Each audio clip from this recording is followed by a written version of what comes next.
que cette émission, justement, est à propos. Merci beaucoup. Alors, Eric est là. On en parlait.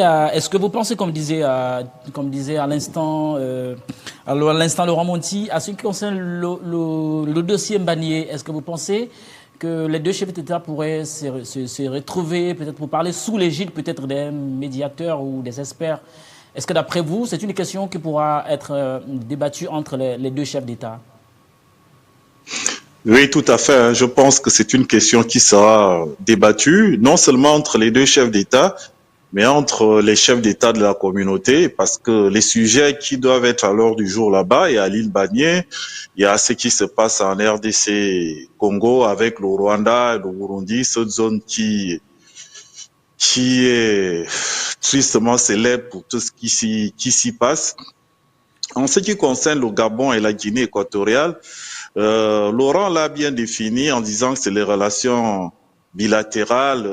Il disait que on ne va pas trop en parler. Moi, je lui dirais non. Parce que ce qui se passe entre l'île Banié et le Gabon, c'est que nous avons des peuples qui sont très patriotiques.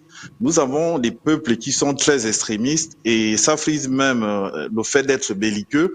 Parce que quand vous regardez dans les réseaux sociaux l'attitude des deux peuples, c'est une attitude de condescendance, pour certains même une attitude, je dirais, pas très polie, pas très courtois. Et quand on regarde les postures, par contre, des deux gouvernements, vous avez vu qu'au niveau du Gabon, il y a eu une cérémonie pour présenter au président les résolutions de la Cour pénale internationale. Et là, déjà, j'ai pas trop aimé l'attitude du ministre des Affaires étrangères qui, au lieu d'avoir un discours d'homme politique, il a plutôt eu un discours de patriote. Alors qu'un ministre des Affaires étrangères doit faire preuve de beaucoup de malice, beaucoup de diplomatie à chaque fois qu'il prend la parole. Parce que pour résumer un peu ce qu'il a dit, il a dit que c'est pas le Gabon qui est plus perdant dans cette affaire, parce que le Gabon va récupérer, je crois, 400 et quelques kilomètres carrés de quelques villages. C'est pas parce que c'est pas Mongomo, c'est pas les Bibiyines qu'on récupère, c'est la désinformation.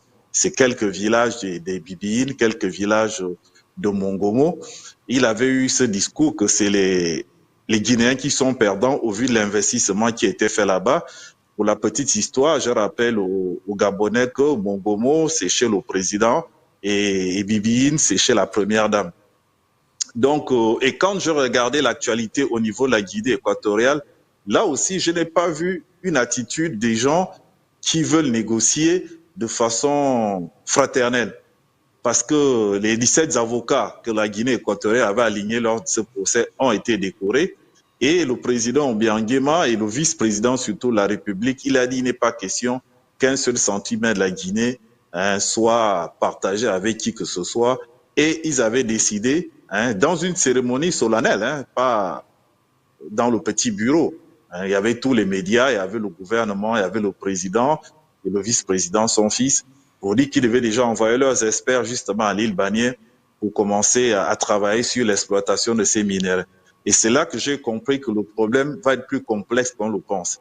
Parce que le président Obiangema Mbazogo a beau aimer le président Oligui Nguema, a pu l'aider pendant toute cette transition. Il a été un père pour lui, il a adoubé, mais les intérêts des pays dépassent tout cela. Parce que la Guinée équatoriale et nous partageons beaucoup de choses. Moi, je suis fan du Nord. Nous, on partage la langue, on partage la culture. On est parenté parce que on revient des mêmes, comment je peux le dire de façon simple. On a les mêmes origines, ce qu'on appelle des différents groupes au niveau des fonds.